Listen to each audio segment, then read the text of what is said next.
how bad is the consumption of refined sugar, or how much you should be consuming, what should be the intake of it, and should you really be omitting them completely, healthy substitutes for alternatives for it. So basically, to begin with, at the onset, yes, refined sugars are very bad. Basically, highly processed, and you can really do without it. It's not that you have to include them.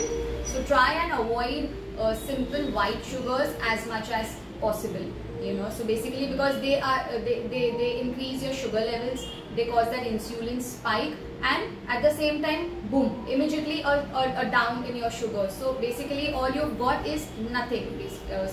Just an empty. Why they call empty calories? Because they give you no nutrition. It's just processed. The most foods being processed, they do not give you enough of nutrition. There is no nutrients in them basically. So that's one reason why we say completely avoid white sugars.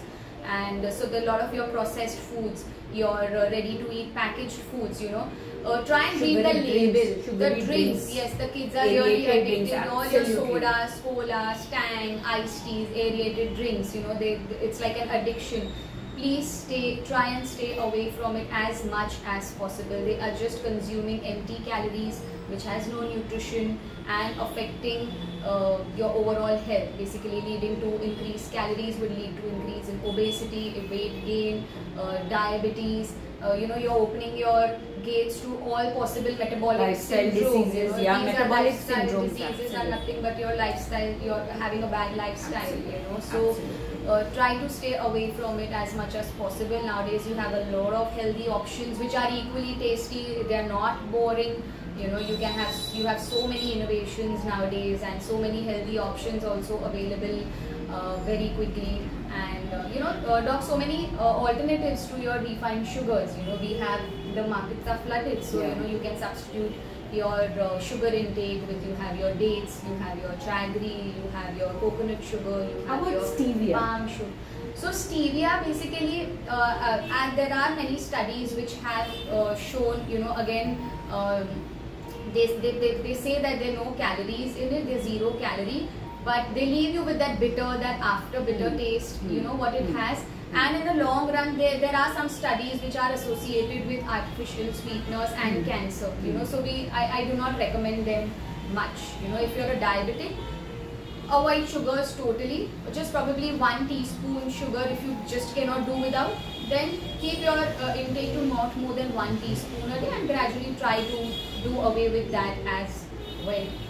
So yes. Exactly, coming off sugars is not possible, but as much as possible, try to wean off slowly with the quantity, frequency, and whichever beverages and food you can do with less sugar, and substituting with maybe and at the same time, if you're having a meal which is sugarish, make sure there's a lot of fiber to accompany it with. So at least you're balancing it somewhere, rather than just like just putting a lot of pressure on your gut, so include then accompany it with a good fiber, like a bowl of salad, or like a bowl of vegetables and things like that, basically. That's a nice tip to carry. So doc, would you like to comment on sugars and skin health? Does sugar intake, increased intake of sugar affects the skin? Absolutely. So sugars also are very detrimental to skin. We have seen a very direct correlation between, of course, when you take excess sugars, maybe it in teenagers or in later age also,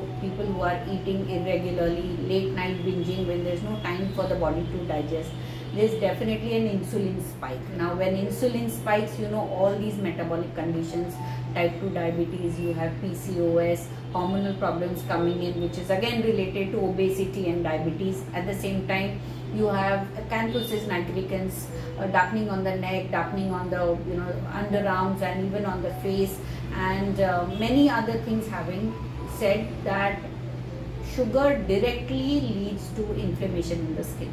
Now when you have inflammation, the skin deteriorates in quantity and quality in any ways for a longer time. Second important correlation is people with diabetes, or maybe people with high insulin levels and sugar levels, they age faster. So we call that process as glycation, in which there is brittleness of the collagen and elastin fibers, which are actually the building blocks of the skin, and they firm and strengthen the skin. You all must have seen, I say that every time. So there is a direct breakage of these fibers. Skin gets more thicker, more wrinkled. You see, actually overtly diabetic people look much older than their age. You must have observed, or if not, do go and observe them. So this is the reason it causes directly breakage of that of the collagen, and your skin wrinkles faster. So these are 2-3 reasons why we do avoid. Now also we tell kids, when we are telling for acne, that you have to lower down your sugar levels, right from your sugary drinks to your donuts to your pastries, and to how much ever meetha you have, you really crave for those chocolates. You have to put them into control. Otherwise your acne, because of the inflammation on the scalp and face, it will not come under control. So we have to put them on to alternatives, get them into good habits, and at the same time for adults, very strict meals. Sugars, if at all you want to have desserts, you should have right with your meal, not after an hour, because the body has to work all the more again to digest that extra sugar from your dessert. So as much as less, but if you still have that sugary craving, put it along with your food. How try to do it in the first half of the day, yes, rather than doing when it you are at night. when you are in your activity, it will get utilized, rather than having a hot chocolate at midnight, which is just very detrimental. Have it in the mid-morning rather. Morning, or maybe in the afternoon, or even if you want to have dessert, have it in the afternoon.